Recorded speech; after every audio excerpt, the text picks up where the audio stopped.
What about exhibitionist narcissists? We've talked about a couple different types of narcissists: malignant, now closet, and then exhibition narcissists. Do you actually know what those are? Well, we're going to dive into it a little bit today and to go through the book by Julie Hall, The Narcissist in Your Life. So stick around.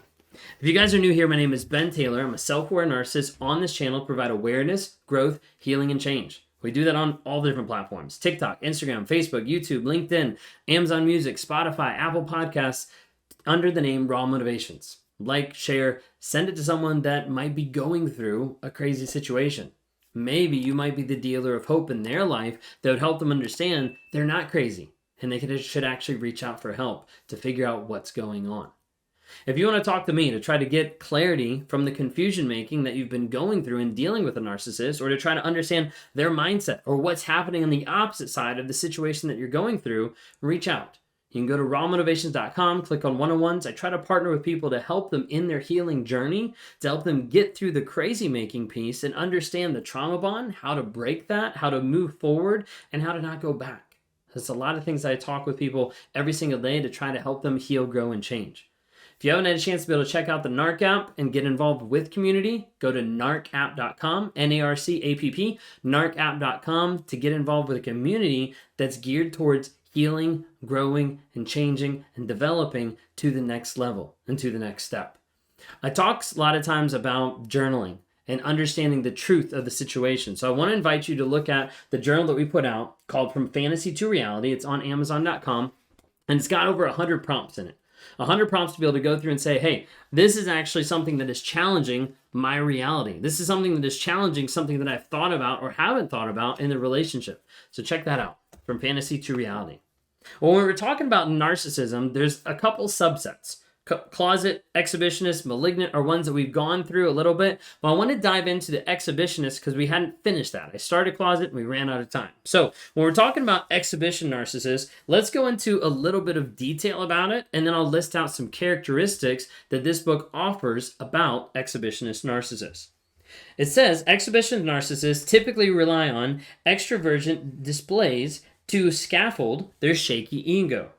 They seek to elevate themselves by drawing at admiring attention and dominating through whatever power is at their disposal. Maybe charisma, intelligence, connections, wealth, physical strength, good looks, and so on. They make no secrets of their competitive drive to outshine and outdo others, and they will humiliate and otherwise punish those who question or threaten their superiority and entitlement. A lot of people can connect with pieces like that. When you question, or when you ask a question, or when you give feedback or criticism and they rage out at you, or they come back at you with a vengeance, it's because you're attacking that superiority and entitlement. They too seek out status by association, but they do not place themselves in subservient or adoring roles because they believe that they are already perfect and there is nothing anyone can teach them. For the same reason, they tend to refuse help and many eschew victimhood, as viewing that it is a weakness and a loss of face.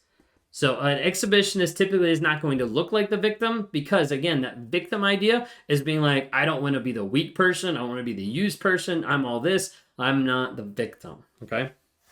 Exhibitionist narcissists' false bravado and larger-than-life personalities can be impressive at first, especially to closet narcissists who long for the brash confidence exhibitionists appear to have.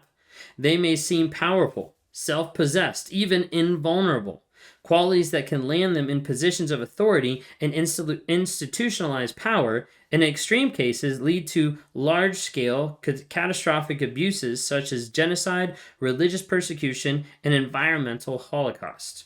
We see a lot of this being there with the aspect of being invulnerable. That one narcissist that never shows emotion, that is almost feels incapable of showing feelings, emotions, anything like that. That's like, no, you're not going to get to me. I am the best. I'm perfect. I am invulnerable.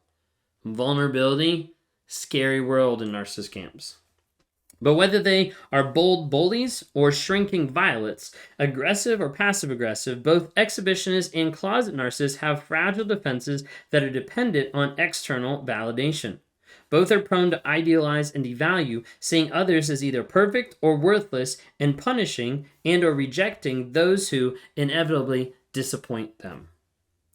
So I'm going to dive into 2 lists. Okay, so I need you to stick around for a couple minutes here. 2 lists. The first list is going to be exhibition and closet. Okay, characteristics of both of them that kind of complement both of them at the same time. If you listen to the closet narcissist video, we only talked about just the closet ones. This time I'm going to say, hey, here's closet and combined, and then we're going to talk about specifically just the exhibitionist. Okay, so really quick, general narcissistic traits of both closet and exhibitionist narcissists.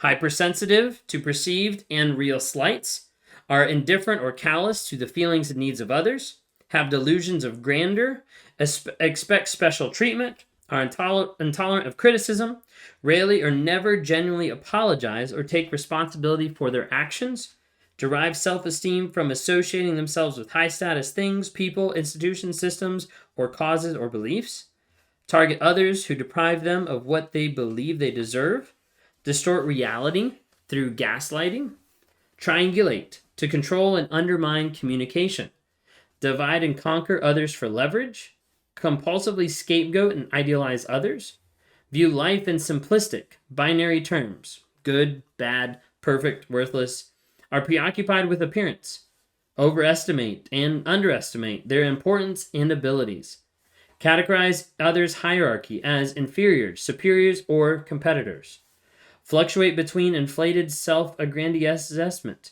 and deflated depression, project their own feelings and behavior onto others, lack self-awareness and avoid introspection, have superficial and exploitative relationships, view vulnerability as weakness, routinely violate boundaries, overreact to disappointments, demand perfection, lack interest in things regarded as irrelevant to self, objectify others, become easily bored and annoyed when attention is directed away from them, are prone to defensive rage, believe their opinion is the only legitimate one, and expect others to know what they want/need.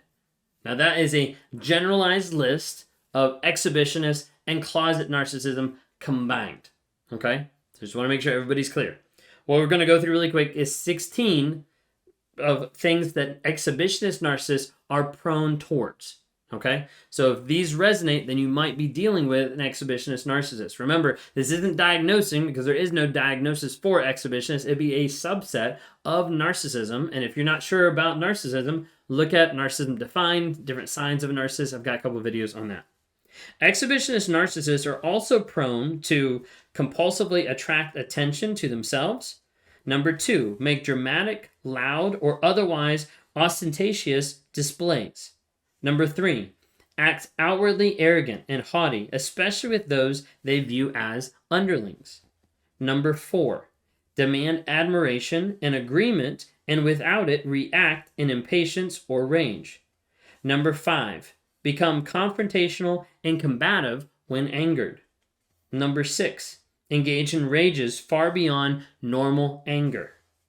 Number 7, make scenes and throw public tantrums. Notice there, public is the key.